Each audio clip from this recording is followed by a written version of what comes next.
I want to talk to you about how to send a letter or a postcard properly this year. And especially, I want to focus on the costly mistakes you need to avoid, okay? And in today's conversation, I'll be speaking to you first about the domestic aspect of things, and then I'll move on to the international aspect of things. So let's talk about domestic first. So, first thing first, you need to choose the envelope or postcard. So, envelopes are for sending flat, flexible things like letters, cards, checks, forms, and other paper goods. So, for just 73 cents, first class mail forever stamp, you can send 1 ounce, about 4 sheets of regular 8 by 11 paper in a rectangular envelope to anywhere in the US. Again, I'm speaking about the continental US, but also Alaska, but also Hawaii, okay? So you can see on the screen here, this is the envelope sizes, not only in terms of the height, but also the length, okay? And here is the standard number 10 envelope. So envelopes must be rectangular and made of paper to actually qualify for letter prices. So that's important. If you want to send letter-sized papers without actually folding them, you can use a large envelope called a flat. The postage for flat starts at $1.50, not 73 cents. It's $1.50. And if your large envelope is non-rectangular, rigid, in other words, cannot bend, or lumpy, not uniformly thick, you will have to pay the package price, something to really account for. Let's talk about the size and weight requirements for postcards and envelopes. I'm showing you on the screen here what you have to really keep in mind. So everything depends on what you're actually mailing domestically. So you can see on the screen here that you have postcards, you have letters, you have large envelopes, and then you have packages. So the pricing will depend upon the type of stuff that you are mailing. So the postcards, you have a maximum thickness. So there is a certain limit to the thickness. So here you're looking at 0.016 inches. The letters, you have the maximum thickness also. For large envelopes, you have a maximum thickness. And finally, you have the packages. Now, packages, you have the maximum length plus girth, right? Because you have a certain volume involved here. And then you also have the mail piece dimensions actually below to kind of give you a quick idea. So the first thing is you want to choose envelope or postcard. Step number 2, you need to address your mail. So for envelopes, you want to write your address, the return or sender address in the top left corner. You always have to do this because you do not want your mail to be lost or whatever, okay? So you want to write the delivery address, the recipient address in the bottom center. That's for envelopes.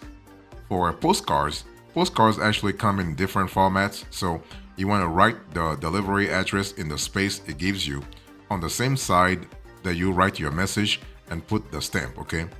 And you want to print your return address and the delivery address clearly in the correct spots to make sure your mail is delivered on time. Let me talk to you about some address format tips here. You want to print addresses nearly in all capital letters. Use a pen or a permanent marker. Do not use commas or periods, okay? And you want to include the zip +4 code whenever possible. You also want to write sender address, so write your address, the return address in the top left corner. Include the following on separate lines. I'm going to show this to you on the screen so you can see what I really mean, okay? So your full name or company name, that's really important. The apartment or suite number, the full street address, and the city, state, and zip +4 code. You also want to write the delivery address. So here, again, you want to write in the bottom center of the envelope. Include actually the following on separate lines. So recipient's full name or company name, the apartment or suite number, full street address, city, state, and zip +4 code. You also have some special U.S. addresses in Puerto Rico, in the U.S. Virgin Islands, but also when it comes to the military, okay? So in Puerto Rico, I'm showing this to you on the screen here. You want to follow this instructions here. Some Puerto Rico addresses include an urbanization or community code for a specific area or development. So addresses with an urbanization code Abbreviated URB should be written on 4 lines. What about the US Virgin Islands? Virgin Islands addresses have the same format as standard addresses. The right abbreviation for this territory is VI, not USVI or USA VI, okay? And finally, you have a military and diplomatic mail, so APO, FPO, DPO. So military, you want to mail to military and diplomatic addresses actually is treated differently. Do not include the city or county name when you send something to an APO, FPO, DPO address in another country. This keeps your mail out of foreign mail networks. Do include unit and box number if they are assigned the way I'm showing you on the screen here.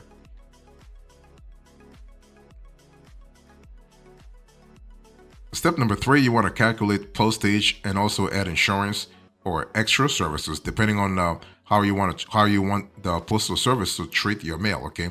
Now, a first class mail forever stamp will cost you, I think I've said this before, 73 cents, and it goes in the upper right corner of your envelope. You can also use any combination of stamps that adds up to 73 cents. That's fine. Now, if your letter is heavier or bigger, you want to add insurance or extra services like certified mail service. If you do, you will pay more, that's for sure. Now, a standard postcard stamp costs 56 cents. Large or square postcard will cost more. And you want to put actually the postcard stamp in the space provided near the delivery address. It's one of those things where you have to really see to make sure that your letter is safe, okay? Now, postage for letters mostly depends on 2 things. You have the weight. The weight will always play an important role, but you also have the size/shape of the postage. You can actually weigh your letter with a kitchen scale, postal scale, at a self-service kiosk, or at the post office counter. Okay, that's important. As a rule of thumb, you can send 1 ounce 4 sheets of printed paper and a business-sized envelope for 1 first-class mail forever stamp. Okay, so that's important. And you also have to think about additional postage. If your envelope weighs over 1 ounce, you can actually buy additional postage in the amount you need. For letters up to 3.5 ounces, each additional 1 ounce is 28 cents. For large envelopes up to 13 ounces, the price varies for each additional 1 ounce. And non-machinable items, including envelopes that are lumpy or rigid or have a clasped string or buttons, will cost 46 cents more to send. You also have to pay more if your envelopes are square or vertical, in other words, taller than they are wide, okay? So that's important. And you can also buy 1 cent, 2 cents, 3 cents, 4 cents, 5 cents, and 10 cents stamps at the postal service. You also have add-on services such as certified mail, registered mail, and return receipts.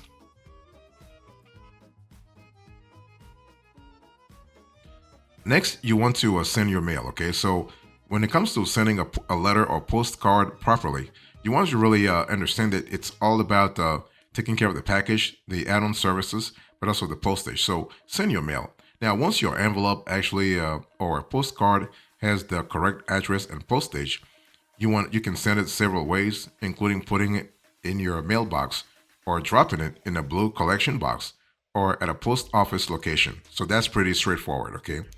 So you want to put your letter inside your mailbox and raise the flag if you have one. If you have a cluster mailbox, you want to drop it in the outgoing mail slot. You want to drop it off in a blue collection box, or you can take it to a post office lobby drop. Now, one thing I want to say here, and this is important to keep in mind, if your envelope has postage stamps and weighs more than 10 ounces and is thicker than 1.5 inches, you cannot put it in a collection box. You can never do that. You have to give it to an employee at a post office location. Okay. And also, this is also something that I want to insist on. I want to give you a few tips when it comes to sending mail the pro way, the professional way. Now, one thing for sure, the Postal Service uses high-speed sorting machines to help process and deliver nearly 500 million mail pieces every single day. Okay, so you want to stay flexible. Don't send rigid, hard objects in paper envelopes. As I'm showing you on the screen here, okay, you want to have flexible and flat items only. Sending embellished invitations for, let's say, weddings, graduations, you want to do that, but get them hand canceled or put them inside another envelope. And if you actually need tracking, you want to really go to the postal office website to see what kind of tracking options you have available here. Okay.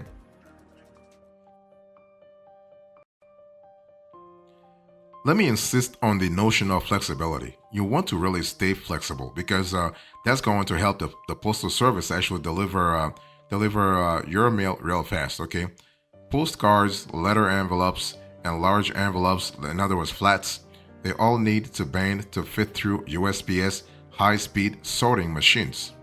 So what's really okay here is that flexible, flat things like stickers, photos, trading cards, etc., they should be okay.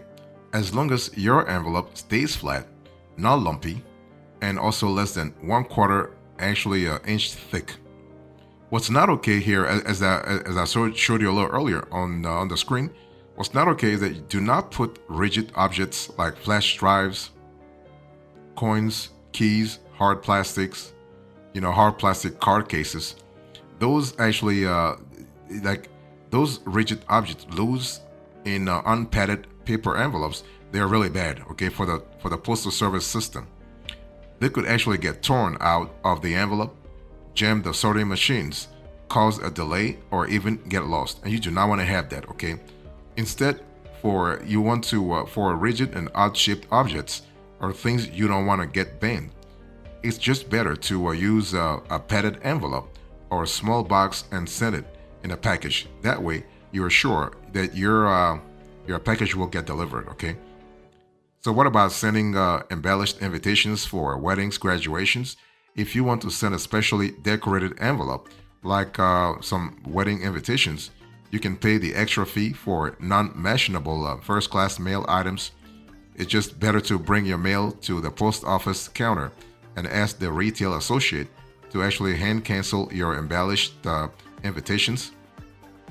And for externally decorated invitations, if you use, let's say, wax seals, strings, ribbons, etc., on your envelope, don't try to send them exposed, okay? Instead, to make sure that your envelopes arrive looking the way your designer intended, put them inside another envelope. That's just a lot better. And also, you want to invest in tracking. So tracking is not available for first-class mail items. If you like to get tracking information for your letter, you can pay extra to send your letter using a Priority Mail Express or Priority Mail Service. So that kind of gives you the possibilities there. You can get delivery confirmation by adding certified mail or registered mail service. You can even combine it with return receipt if you want the receipt's signature, the recipient's signature, by the way.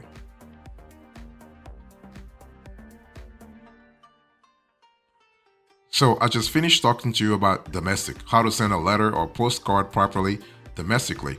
Let's talk about internationally. How are things shipping up? So when you send a letter from the US to another country, the address may be a little different, but it's still easy and affordable. It only costs about $1.65 to send a 1 ounce letter or postcard using a USPS Global Forever stamp, okay? So that's important. So the first thing you want to do is you want to ask yourself, can I send this? So different countries have different rules on what they will allow in. So look up your destination country in the index of countries and localities on the USPS website to make sure you are following their rules. If you're just sending correspondence like no trading cards, bookmarks, stickers, or non-negotiable documents, just paper, no cash, checks, or other items that they have a cash value, you don't need a customs form, okay? So that's number one. Can you send this? Number two, you want to choose your envelope or postcards. I showed you a little earlier the sizes. Again, I'm putting this as a reminder on the screen. Envelopes are for sending paper documents like letters, cards, and forms. Postcards are for short messages that you don't need to put in an envelope. So that's important. So I'm showing you the first screenshot here, envelope sizes. The second screenshot here, this is actually for the way you address your mail, right? If you're shipping internationally, you gotta really understand that you want to have this is a mandatory, by the way. You want to have the return address. That way, if something were to happen, the postal service will be able to mail the letter back to you. Okay, so the return address should be in the top left corner, and you can see the delivery address. And the way you actually address your mail depends on the country where the letter is going to. I'll speak about mail addressing later on, but I just wanted to insist on the fact that you can see that it's not really that different from what we do in the States anyway, right? It's just a matter of just following the little nuances that every country has. So let me talk about addressing your mail. So the thing is that international address formats are different for each country.